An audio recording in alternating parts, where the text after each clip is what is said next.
Cinema ఇండస్ట్రీలో ఓ cinema విడుదలవుతుంటే ఖచ్చితంగా ఆ సినిమాకు బెనిఫిట్ షేర్లు అలాగే టికెట్ల రేట్లు పెంచమని నిర్మాతలు గవర్నమెంట్ని కోరుతుంటాయి. అయితే ఈ క్రమంలోనే అల్లు అరవింద్ మాత్రం నేడు తండేల్ సినిమా ప్రేక్షకులకు ముందుకు వచ్చింది. అది అందరికీ తెలిసిందే. అయితే ఈ సినిమా కోసం అరవింద్ మాత్రం ఏపీ ప్రభుత్వాన్ని సంప్రదించి సినిమాకు బెనిఫిట్ షోలతో పాటు టికెట్ల రేట్లు పెంచమని కోరారు. అయితే ఇమ్మీడియట్ గా ఏపీ ప్రభుత్వం ఈ సినిమాకు బెనిఫిట్ షోలతో పాటుగా టికెట్ రేట్లను కూడా పెంచుతూ ఉత్తర్వులను జారీ చేసింది.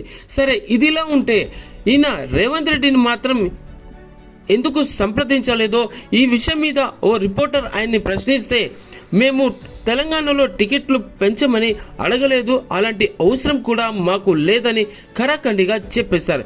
ఇక బెనిఫిట్ షోలకు కూడా అనుమతిని మేము కోరడం లేదని, అలాంటి బెనిఫిట్స్ కూడా మాకు అవసరం లేదంటూ ఖచ్చితంగా అల్లు అరవింద్ మాట్లాడిన విషయం.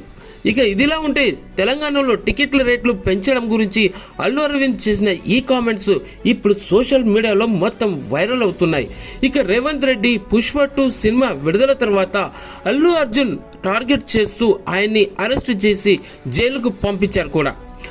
ఇలా అల్లు అర్జున్ ను జైలుకు పంపించడమే కాకుండా ఇకపై తెలంగాణలో ఏ సినిమా విడుదలైనా ఎలాంటి సినిమాలకు అనుమతి తెలపనని, టికెట్లు రేట్లు కూడా పెంచనని అసెంబ్లీలో ఖరాఖండిగా రేవంత్ రెడ్డి తెలియజేశారు.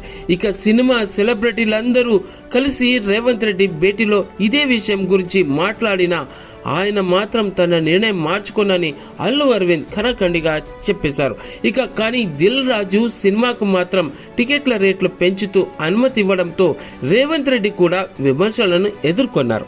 ఇక తాజాగా చూస్తే అల్లు అర్జున్ విషయంలో కూడా రేవంత్ వ్యవహరించిన తీరు అల్లు అరవింద్ కు ఏమాత్రం నచ్చలేదని, అందుకే తమ సినిమా కోసం తెలంగాణ ప్రభుత్వాన్ని ఆశ్రయించడం లేదని దీన్ని బట్టి అర్థమవుతుంది.